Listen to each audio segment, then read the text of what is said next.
हमारे साथ मौजूद है मुबशिर लुकमान साहब। मुबशिर साहब, आज की आपने प्रेस कॉन्फ्रेंस सुनी, क्या देख रहे हैं आप? किस तरह से आज की प्रेस कॉन्फ्रेंस थी? आज डीजी ISPR की जानिब से जो कुछ कहा गया, जो उनकी बॉडी लैंग्वेज थी, जो उनका लहजा था, किस तरह से आप देख रहे हैं इसको? मैं आपको एक बात बताऊं कि वो हम छोटे होते थे, मुहावरा सुनते थे 100 सुनार की और 1 लोहार की। जी। तो आज डीजी ISPR ने वो बहुत बड़ा हथौड़ा मारा है और हर उस पाकिस्तान दुश्मन के सर पे मारा है जो ये समझता था कि वो खुदा न खास्ता रियासत और रियासती इदारों के खिलाफ किसी किस्म की मुहिम जोई में वो कामयाब हो सकता है। आज देखें, उन्होंने ये बता दिया कि एक तो खुद एहतसाबी का जो अमल है उस वो किस तरह से, और अभी वो खत्म नहीं हुआ, यानी उन्होंने ये नहीं कहा कि ये खत्म हो गया, वो और भी जारी है।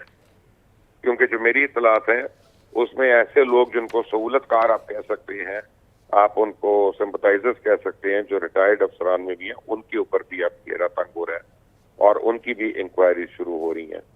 और उसमें जो सिविलियंस हैं, चाहे उनकी रिश्तेदारियां सीनियर मोस्ट आर्मी जनरल्स के साथ हों, किसी को उस वजह से तफकीफ नहीं मिल रही, क्योंकि 9 मई का सानिया जो है अब ये पाकिस्तान की तारीख में एक स्याह तरीन बाब के तौर पे लिखा गया।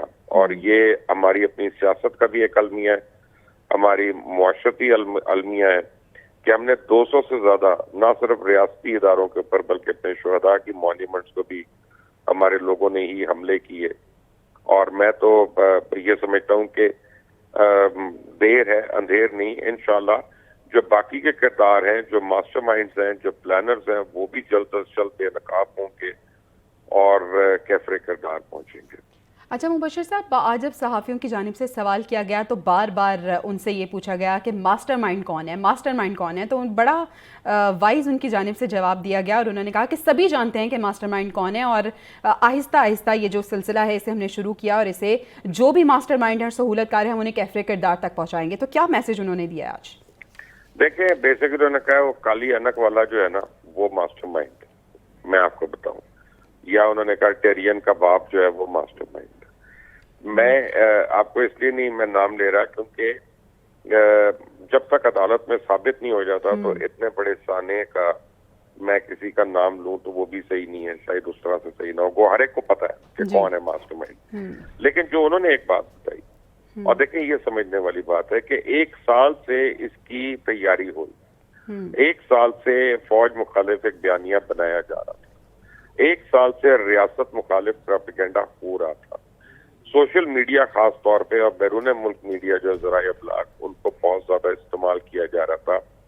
पाकिस्तान के ऊपर एक फेल्ड स्टेट की मोहर लगाई जा रही थी, पाकिस्तान के ऊपर एक बैंकक्रप्ट कंट्री की मोहर लगाई जा रही थी, और पाकिस्तान के अंदर ये लगाया जा रहा था कि जनाब हम शायद गैर मुनासिब लोग हैं और एक हम न्यूक्लियर कंट्री हैं और ये ऐसे लोगों के कंट्रोल में नहीं होनी चाहिए, और वो एक मखसूस सियासी जमात है, वो पॉपुलर तरीन जमात है, आज तक उससे ज्यादा को ना पॉपुलर हुआ, ना होगा, ना हो सकता है। कायदे आजम को तो देखा नहीं, बस यही है जो हमारे कायदे सानी है, तो इनको लाए बगैर मसाइल का हल नहीं होना। ये 1 साल से प्लानिंग हो रही थी और उस प्लानिंग के आप देखें अब कुछ शवाहिद ये भी आ गए जो ठीक है, उन्होंने यही कहा है कि बहुत पहले से इसकी प्लानिंग हो रही थी। मुबशिर साहब हमारे साथ ही रहिएगा। सर, आज एक और बहुत इम्पॉर्टेंट बात उनकी जानिब से की गई। उन्होंने कहा है कि मुमलिकत पाकिस्तान को सबसे बड़ा ख़तरा जो है वो अंदरूनी इंतशार का है और उसकी 2 शक्लें फिर उन्होंने बताई हैं कि एक दहशतगर्दी है जिससे निमटने के लिए फ़ौज पाकिस्तान तैयार है, और दूसरा उन्होंने कहा है कि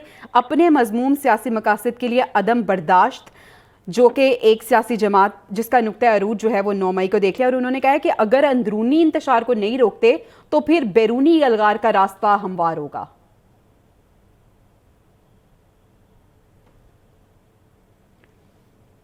मुबशिर साहब, मुझे पूछा आपने? जी जी सर, आपसे। देखें, बिल्कुल एक बड़ी मशहूर कहावत है बच्चे कि हर मुल्क की एक अपनी फौज होती है, और अगर किसी मुल्क की फौज ना हो या कमजोर हो तो उस मुल्क में फौज जरूर होती है, लेकिन वो दुश्मन मुल्क की फौज होती है। तो ये पाकिस्तान का जो first and last line of defence है वो पाकिस्तान के रियासती इदारे हैं, अफवाज पाकिस्तान है, जिसमें आर्मी है, एयरफोर्स है, नेवी है, पैरामिलिट्री है, पुलिस है, हमारी एजेंसीज हैं, ये सारी वो उनके ज़ैली हिस्से हैं।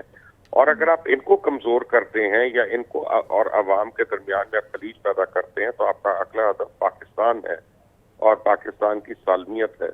تو اس لیے یہ 9 مئی کے واقعات میں جو ملوث لوگ ہیں ان کا جو براڈر پلان تھا وہ پاکستان کو کمزور کر کے شدید نقصان پہنچانا تھا.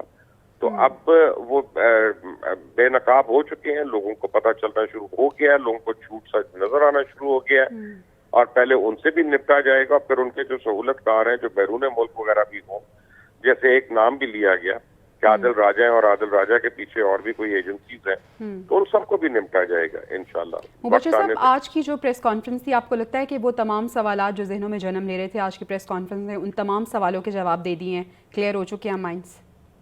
نہیں, میرے ہر سوال کا جواب نہیں ملا. مثلا ایک سوال میں آپ کو بتا رہا ہوں جو 2 لوگوں نے پوچھا تھا, کیونکہ آج میں نے پریس کانفرنس پوری دیکھی تھی جی, تو میں آپ کو بتا سکتا ہوں, اور وہ یہ تھا کہ جناب جن لوگوں نے ایک مخصوص جماعت کو چھوڑا ہے اور وہ جا کے لگتا ہے اب دھل گئے ہیں, اگر انہوں نے بھی کرپشن کی ہے اور جو کہ کی ہے 4 سال میں اپنے دور اقتدار میں, تو ان کے ساتھ کیا ہوگا؟ کیا ان کو معافیاں مل جائیں گی؟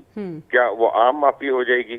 تو ابھی تک اس بات کا مجھے جواب نہیں ملا. وہ ہو سکتا ہے 9 مئی میں ناملوث ہوں, اس لیے شاید اس بات کو اگنور کیا گیا, لیکن وہ پاکستان کی ریاست کو اور پاکستان کی عوام کو دھوکہ دہی کے الزام میں اور نقصان اور کرپشن کے الزام میں تو ان کو سزا ملنی چاہیے نا, کہ ان کو گرین سگنل مل گیا کہ اگر وہ جا کے کسی اور کو مل گئے تو جناب اب معافی ہو.